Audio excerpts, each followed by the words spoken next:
Dalam tahun ke-27 zaman Yerobeam, Raja Israel, Azaria, anak Amazia, Raja Yehuda, menjadi raja. Ia berumur 16 tahun pada waktu ia menjadi raja, dan 52 tahun lamanya ia memerintah di Yerusalem. Nama ibunya ialah Yekolia dari Yerusalem. Ia melakukan apa yang benar di mata Tuhan, tepat seperti yang dilakukan Amazia, ayahnya. Namun demikian, bukit-bukit pengorbanan tidaklah dijauhkan. Bangsa itu masih mempersembahkan dan membakar korban di bukit-bukit itu. Maka Tuhan menimpakan tulah kepada raja, sehingga ia sakit kusta sampai hari kematiannya, dan tinggal dalam sebuah rumah pengasingan. Dan Yotam, anak raja, mengepalai istana dan menjalankan pemerintahan atas rakyat negeri itu. Selebihnya dari riwayat Azaria dan segala yang dilakukannya, bukankah semuanya itu tertulis dalam kitab sejarah raja-raja Yehuda? Kemudian Azaria mendapat perhentian bersama-sama dengan nenek moyangnya, dan ia dikuburkan di samping nenek moyangnya di kota Daud. Maka Yotam anaknya menjadi raja menggantikan dia. Dalam tahun ke-38 zaman Azaria, Raja Yehuda, Zakaria anak Yerobeam menjadi raja atas Israel di Samaria. Ia memerintah 6 bulan lamanya. Ia melakukan apa yang jahat di mata Tuhan, seperti yang telah dilakukan oleh nenek moyangnya. Ia tidak menjauh dari dosa-dosa Yerobeam bin Nebat, yang mengakibatkan orang Israel berdosa pula.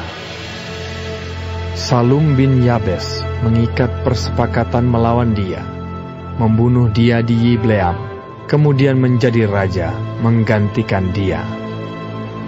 Selebihnya dari riwayat Zakaria, sesungguhnya semua itu tertulis dalam kitab sejarah raja-raja Israel. Bukankah begini firman Tuhan yang diucapkannya kepada Yehu? Anak-anakmu sampai kepada keturunan yang keempat akan duduk di atas tahta Israel. Dan terjadilah demikian. Salum bin Yabes menjadi raja dalam tahun yang ke-39 zaman Uzia, Raja Yehuda. Ia memerintah sebulan lamanya di Samaria. Sesudah itu majulah Menahem bin Gadi dari Tirza, lalu sampai ke Samaria. Ia membunuh Salum bin Yabes di Samaria, kemudian menjadi raja menggantikan dia. Selebihnya dari riwayat Salum dan persepakatan yang diadakannya, sesungguhnya semuanya itu tertulis dalam kitab sejarah raja-raja Israel. Pada waktu itu, dengan mulai dari Tirza, Menahem memusnahkan Tifsah dan semua orang yang ada di dalamnya serta daerahnya. Sebab orang tidak membuka pintu kota baginya, maka dimusnahkannyalah kota itu, dan dibelahnya semua perempuannya yang mengandung. Dalam tahun ke-39 zaman Azaria, Raja Yehuda, Menahem bin Gadi menjadi raja atas Israel. Ia memerintah 10 tahun lamanya di Samaria. Ia melakukan apa yang jahat di mata Tuhan. Sepanjang umurnya ia tidak menjauh dari dosa-dosa Yerobeam bin Nebat, yang mengakibatkan orang Israel berdosa pula. Pul, Raja Asyur, datang menyerang negeri itu. Lalu Menahem memberi 1000 talenta perak kepada Pul, supaya dibantunya dia mengokohkan kerajaan itu di tangannya. Menahem mengeluarkan uang ini atas beban Israel dan atas beban semua orang yang kaya raya untuk diberikan kepada Raja Asyur. 50 shikal perak dari setiap orang. Lalu pulanglah Raja Asyur, dan ia tidak tinggal di sana, di negeri itu. Selebihnya dari riwayat Menahem dan segala yang dilakukannya, bukankah semuanya itu tertulis dalam kitab sejarah raja-raja Israel? Kemudian Menahem mendapat perhentian bersama-sama dengan nenek moyangnya. Maka Pekahya anaknya menjadi raja menggantikan dia. Dalam tahun ke-50 zaman Azaria, Raja Yehuda, Pekahya anak Menahem menjadi raja atas Israel di Samaria. Ia memerintah 2 tahun lamanya. Ia melakukan apa yang jahat di mata Tuhan. Ia tidak menjauh dari dosa-dosa Yerobeam bin Nebat yang mengakibatkan orang Israel berdosa pula. Lalu perwiranya, yakni Pekah bin Remalia, mengadakan persepakatan melawan dia dan membunuh dia di Samaria di puri istana raja. Beserta dia ada Argob dan Arie serta 50 orang dari Bani Gilead. Dibunuhnyalah Pekahya, kemudian menjadi raja menggantikan dia. Selebihnya dari riwayat Pekahya dan segala yang dilakukannya, sesungguhnya semuanya itu tertulis dalam kitab sejarah raja-raja Israel. Dalam tahun ke-52 zaman Azaria, Raja Yehuda, Pekah bin Remalia menjadi raja atas orang Israel di Samaria. Ia memerintah 20 tahun lamanya. Ia melakukan apa yang jahat di mata Tuhan. Ia tidak menjauh dari dosa-dosa Yerobeam bin Nebat yang mengakibatkan orang Israel berdosa pula. Dalam zaman Pekah, Raja Israel, datanglah Tiglat-Pileser, Raja Asyur. Direbutnyalah Iyon, Abel Bet-Maakah, Yanoah, Kedesh dan Hazor, Gilead dan Galilea, seluruh tanah Naftali. Lalu diangkutnyalah penduduknya ke Asyur ke dalam pembuangan. Hosea bin Ela mengadakan persepakatan melawan Pekah bin Remalia. Dibunuhnyalah dia, kemudian dia menjadi raja menggantikannya dalam tahun ke-20 zaman Yotam bin Uzia. Selebihnya dari riwayat Pekah dan segala yang dilakukannya, sesungguhnya semuanya itu tertulis dalam kitab sejarah raja-raja Israel. Dalam tahun kedua zaman Pekah bin Remalia, Raja Israel, Yotam anak Uzia, Raja Yehuda, menjadi raja.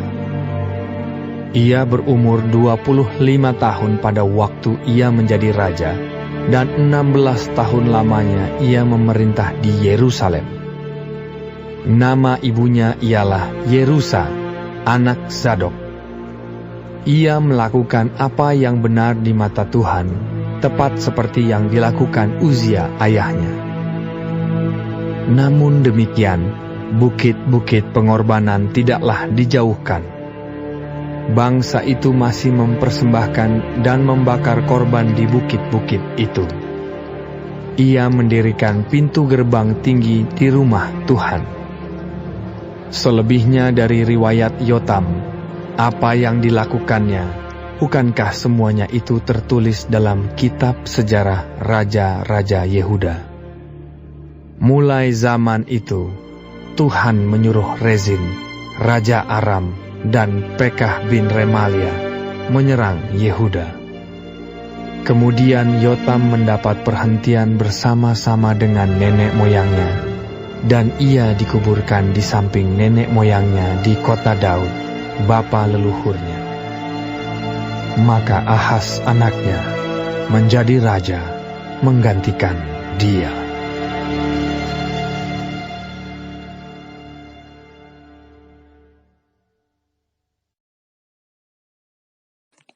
Shalom semua jemaat Tuhan. Kembali kita di dalam pendalaman Alkitab Clearsight. Sekarang kita sudah memasuki Kitab 2 Raja-Raja 15. Tuhan Yesus memberkati. Azaria menjadi Raja Yehuda selama 52 tahun. Dan ia melakukan apa yang benar di hadapan Tuhan.